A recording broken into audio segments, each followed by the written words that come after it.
अगर तुम समंदर के बीच एक शिप पर हो और अचानक तुम्हारे नीचे से कुछ ऐसा निकले जो तुम्हारी पूरी दुनिया पलट दे। कहानी की शुरुआत होती है एक बड़े शिप से, जहां लोग अपनी छुट्टियां एंजॉय कर रहे होते हैं। हर तरफ हंसी खुशी का माहौल था, लेकिन उसी भीड़ में एक लड़की एमी चुपचाप खड़ी थी।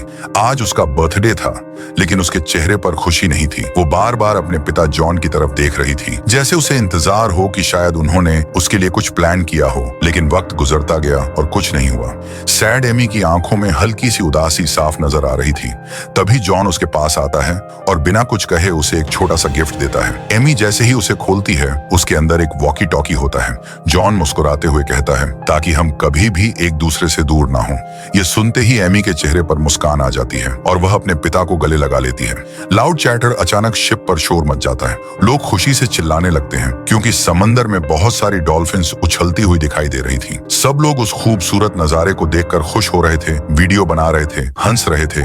लेकिन उन्हें ये नहीं पता था कि वो डॉल्फिन्स खेल नहीं रही थी, बल्कि अपनी जान बचाकर भाग रही थी। रंबलिंग कुछ ही पलों बाद समंदर का पानी अजीब तरह से हिलने लगता है। ऐसा लग रहा था जैसे नीचे कुछ बहुत बड़ा मूव कर रहा हो। अचानक एक जोरदार झटका लगता है और पूरा शिप हिल जाता है। लोग संभल भी नहीं पाते कि तभी एक विशाल ताकत शिप को नीचे से टक्कर मारती है और अगले ही पल पूरा शिप पलट जाता है। स्क्रीमिंग, हर तरफ चीख पुकार मच जाती है और सभी लोग पानी में गिर जाते हैं। कुछ देर बाद जो लोग बच जाते हैं, वो किसी तरह तैरते हुए एक सुनसान आइलैंड पर पहुंच जाते हैं।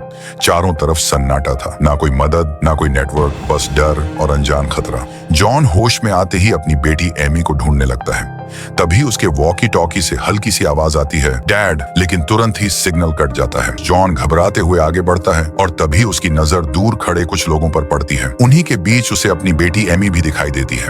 उसे जिंदा देखकर जॉन के चेहरे पर खुशी आ जाती है और वह उसकी तरफ दौड़ने लगता है। लेकिन तभी एक आदमी उसे रोक लेता है और सामने की तरफ इशारा करता है। जॉन जब उस तरफ देखता है तो उसके पैरों तले जमीन खिसक जाती है। वहां एक विशाल खतरनाक मॉन्स्टर सांप खड़ा था, इतना बड़ा कि इंसान उसके सामने कुछ भी नहीं लग रहे थे। अगले ही पल वो सांप एक आदमी को पकड़कर जिंदा निगल जाता है। ये देखकर सब लोग डर के मारे भागने लगते हैं, लेकिन वो सांप एक एक करके लोगों को निगलने लगता है। जॉन अपनी बेटी को बचाने के लिए दौड़ता है, लेकिन कोई उसे पकड़ लेता है। वह चिल्लाता है, मुझे जाने दो, मेरी बेटी वहां है। लेकिन अगले ही पल उसकी आंखों के सामने वो सांप एमी को भी निगल जाता है। जॉन वहीं घुटनों के बल गिर जाता है।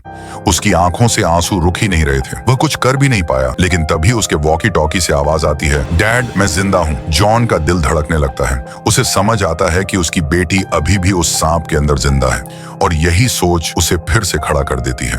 वह फैसला करता है कि चाहे कुछ भी हो जाए, वह अपनी बेटी को वापस लेकर आएगा। वह कुछ लोगों के साथ जंगल के अंदर जाता है, लेकिन यह कोई साधारण जंगल नहीं था। यहाँ हर चीज जिंदा थी।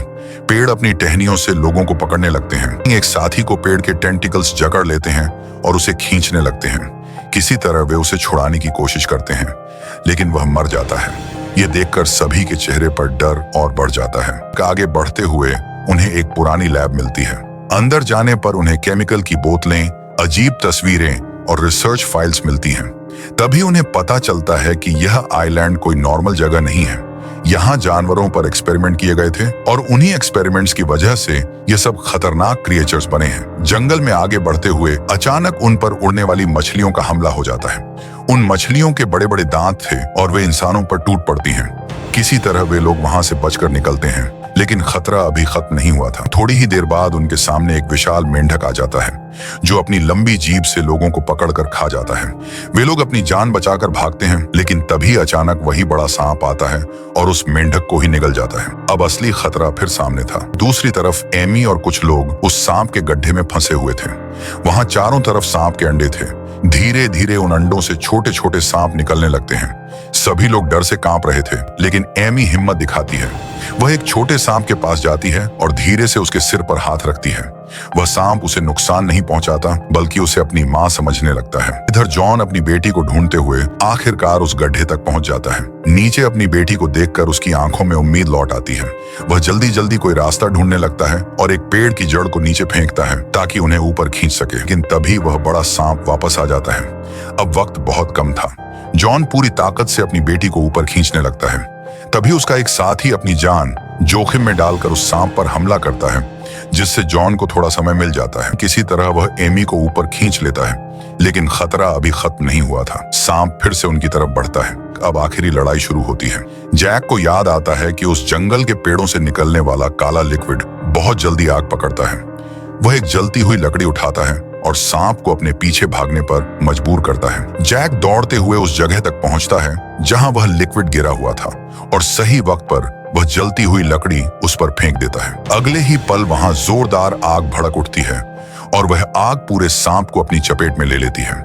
हिसिंग सांप तड़पने लगता है, जोर जोर से फड़फड़ाता है, लेकिन धीरे धीरे उसकी ताकत खत्म हो जाती है और आखिरकार वह मर जाता है। सब लोग चैन की सांस लेते हैं।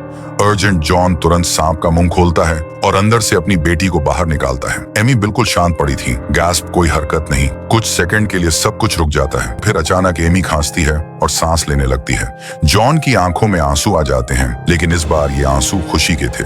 वह अपनी बेटी को जोर से गले लगा लेता है। इतने खतरनाक सफर के बाद आखिरकार वो दोनों जिंदा थे और यही इस कहानी का अंत होता है।